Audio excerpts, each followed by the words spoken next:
Malayali from India എന്ന ചിത്രത്തിൻ്റെ teaser കണ്ടപ്പോൾ ചിത്രത്തിൻ്റെ ഉള്ളടക്കം എന്താണെന്ന് പിടികിട്ടാത്ത തരത്തിലുള്ള ഒരു ടീസറായിരുന്നു ചിത്രത്തിന് ടീസറായി പുറത്തു വന്നിരുന്നത്. എന്തായാലും ലിജോ ജോസ് ആൻ്റണി എന്ന സംവിധായകനിൽ നിന്നും നമ്മൾ കുറേ പ്രതീക്ഷിച്ചാണ് ഈ ചിത്രം കാണാൻ പോയത്. അപ്പോൾ അതുകൊണ്ട് തന്നെ ഈ ലിജോ ജോസ് ആൻ്റണിയുടെ മുൻ ചിത്രങ്ങളായ 2018 ഇറങ്ങിയ ക്യൂനും അതുപോലെ അതിന് ശേഷം 2002 ഇറങ്ങിയ ജനഗണമന എന്ന ചിത്രവും രണ്ടും ഞാൻ കണ്ടിരുന്നു. അപ്പോൾ ഈ ജനഗണമന എന്ന ചിത്രം കണ്ടു കഴിഞ്ഞപ്പോഴാണ് ലിജോ ജോസ് ആൻ്റണി എന്ന ചിത്രത്തിൻ്റെ സംവിധായകൻ്റെ ഒരു കഴിവ് നമ്മൾ തിരിച്ചറിഞ്ഞത്. എന്തായാലും ഈ ചിത്രം ഒരു കോമഡി ചിത്രമായിരിക്കും എന്ന് കരുതിയിട്ടാണ് ഞാൻ തിയേറ്ററിൽ ഇന്ന് സിനിമ കാണാനായിട്ട് ഫസ്റ്റ് ഷോ തന്നെ ഞാൻ കാണാനായിട്ട് പോയത്. എന്തായാലും സിനിമ ചിരിപ്പിക്കുകയും ചിന്തിപ്പിക്കുകയും ചെയ്യുന്ന ഒരു സിനിമയാണ് ഈ ലിജോ ജോസ് ആൻ്റണിയുടെ മലയാളി ഫ്രം ഇന്ത്യ എന്ന ചിത്രം. എന്തായാലും ഫസ്റ്റ് ഹാഫിൽ കാര്യമായി നമുക്ക് ചിരിക്കുകയും ഒപ്പം ചിന്തിപ്പിക്കുകയും ചെയ്യുന്ന തരത്തിലുള്ള വിഷയങ്ങളാണ് സംസാരിച്ചു പോകുന്നത്, സിനിമയുടെ കഥയിലൂടെ ഇങ്ങനെ പറഞ്ഞു പോകുന്നത്. എന്തായാലും ഒരു സെക്കൻഡ് ഹാഫിൽ എത്തുമ്പോഴേക്കും സിനിമ മറ്റൊരു ലെവലിലേക്ക്, നമ്മൾ ഫസ്റ്റ് ഹാഫിൽ കണ്ടതിൽ നിന്നും വിപരീതമായ മറ്റൊരു പ്രമേയത്തിലേക്കാണ് സിനിമ പോകുന്നത്. എന്തായാലും സിനിമയെക്കുറിച്ച് കൂടുതൽ പറഞ്ഞ് ഞാൻ സിനിമയ്ക്കൊരു ഏകദേശ രൂപം ഞാൻ നൽകാൻ ശ്രമിക്കുന്നില്ല. ലിജോ ജോസ് ആൻ്റണി എന്ന സംവിധായകനിൽ നിന്ന് നമ്മൾ പ്രതീക്ഷിച്ചതിനപ്പുറമാണ് ഈ സിനിമ എന്ന് ഞാൻ പറയും. അതുപോലെ തന്നെ ഈ സിനിമയുടെ പശ്ചാത്തല സംഗീതം ജെയ്ക്സ് ബിജോയിയാണ് നൽകിയിരിക്കുന്നത്. സിനിമയുടെ സംഗീത സംവിധായകനും പാട്ടുകളുടെ സംഗീതവും അദ്ദേഹം തന്നെയാണ് നിർവഹിച്ചിരിക്കുന്നത്. എന്തായാലും പാട്ടുകൾ വ്യത്യസ്തമായ പാട്ടുകളാണ്. നമുക്ക് കേട്ടിരിക്കാൻ ഒരു ആധുനികതയുടെ ഒരു സ്പർശമുള്ള ഗാനങ്ങളാണ്, കേൾക്കാൻ സുഖമുള്ള ഗാനങ്ങളാണ്. തിയേറ്ററിൽ വളരെ ആനന്ദകരമായ നിമിഷങ്ങളായിരുന്നു ആ പാട്ടുകളെല്ലാം കേട്ടപ്പോൾ, സിനിമയിലെ ഗാനങ്ങൾ കേട്ടപ്പോൾ. അതുപോലെ തന്നെ ഈ ബ്ലസ്സിയുടെ ആടുജീവിതത്തിൽ കണ്ടതുപോലെ ഉള്ള ഒരു പ്രത്യേകതരം ഒരു സിറ്റുവേഷൻ ഈ സിനിമയിലും ഉണ്ട്. എന്തായാലും ഇൻ്റർവെല്ലിന് ശേഷം സിനിമ മറ്റൊരു പശ്ചാത്തലത്തിലേക്ക്, രാജ്യങ്ങൾ തമ്മിലുള്ള അല്ലെങ്കിൽ രാജ്യത്തിന് അതീതമായ സ്നേഹമെന്ന ആ ഒരു കോൺസെപ്റ്റ് വർക്കൗട്ട് ചെയ്തിരിക്കുന്ന ഒരു സിനിമയാണ് ഈ മലയാളി ഫ്രം ഇന്ത്യ എന്ന ചിത്രം. എന്തായാലും നിവിൻ പോളിയുടെ ജീവിതത്തിലെ ഇത്തരം ഒരു അപൂർവമായി മാത്രമേ ഇത്തരം കഥാപാത്രങ്ങൾ ലഭിക്കാറുള്ളൂ. എന്തായാലും നിവിൻ പോളി അത് നന്നായി തന്നെ അഭിനയിച്ച് ഫലിപ്പിക്കുകയും ചെയ്തിട്ടുണ്ട്. എന്തായാലും ധ്യാൻ ശ്രീനിവാസനെയും നമ്മൾ എടുത്തു പറയേണ്ട ഒരു ക്യാരക്ടറാണ് അദ്ദേഹവും ചെയ്തിരിക്കുന്നത്.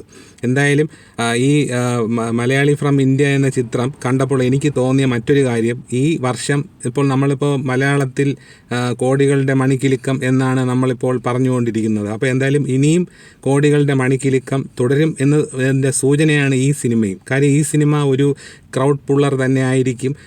വീണ്ടും ഇതൊരു സക്സസ് ചിത്രം തന്നെയായിരിക്കും. ഒരു 100 കോടി രൂപ 100 കോടി വരെ നേടാവുന്ന ഒരു സിനിമയായിട്ട് തന്നെയാണ് എനിക്കിതും തോന്നുന്നത്. എന്തായാലും ലിജോ ജോസ് ആൻ്റണി എന്ന സംവിധായകൻ ഒരു പ്രഗത്ഭനാണ് എന്ന് ഈ സിനിമയിലൂടെ വീണ്ടും തെളിയിച്ചിരിക്കുകയാണ്. എന്തായാലും ഈ ചിത്രം ഒരു കോമഡി ചിത്രമാണ് എന്ന് ഞാൻ കരുതിയപ്പോൾ ഈ ചിത്രം ഒരു കോമഡി ചിത്രത്തിൻ്റെ ഒരു പശ്ചാത്തലമാണ് നമ്മൾ സിനിമ കാണുന്നതിന് മുമ്പ് പുറത്തു നിന്ന് നോക്കുമ്പോൾ നമുക്ക് തോന്നിയത്. പക്ഷേ സിനിമ അങ്ങനെയല്ല, ഒരു വ്യത്യസ്ത ചിത്രമാണ്. എന്തായാലും സിനിമയെക്കുറിച്ച് കൂടുതൽ ഞാൻ പറയുന്നില്ല.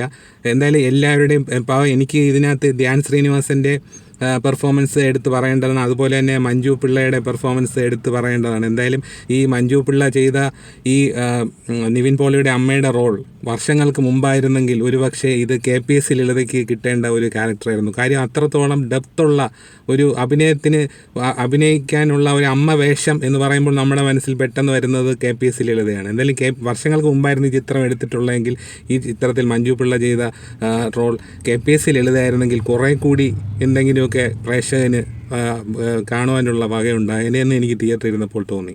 എന്തായാലും ഈ ചിത്രം തിയേറ്ററിൽ ഒരു വൻ ചലനം സൃഷ്ടിക്കാൻ പോകുന്ന ചിത്രം തന്നെയാണ്. എന്തായാലും അതുകൊണ്ട് തന്നെയാണ് ഞാൻ ഈ ചിത്രം കോമഡി സിനിമയാണെന്ന് കരുതി ഞാൻ ചെന്നെങ്കിലും തികച്ചും ഒരു എൻ്റർടൈനർ പാക്കേജ് എന്ന് വേണം പറയാൻ ഈ സിനിമയെ.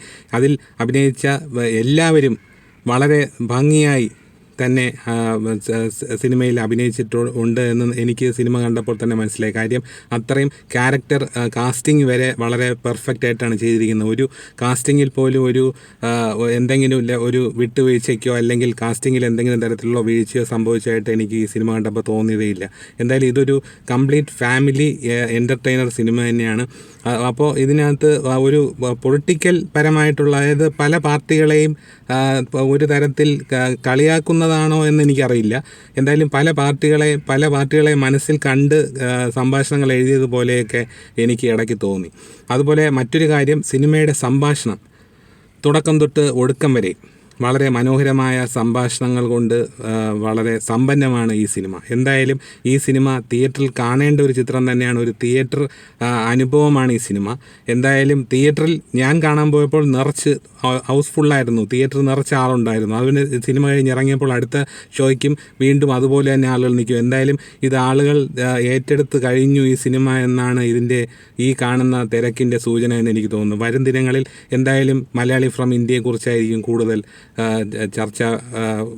ചർച്ചാ വിഷയം ഉണ്ടാവുന്നതെന്ന് എനിക്ക് തോന്നുന്നു. കാര്യം സിനിമ അത്തരത്തിലൊരു സിനിമയാണ്. നമ്മളെ ചിരിപ്പിക്കുകയും ചിന്തിപ്പിക്കുകയും ചെയ്യുന്ന ഒരു വ്യത്യസ്ത സിനിമ.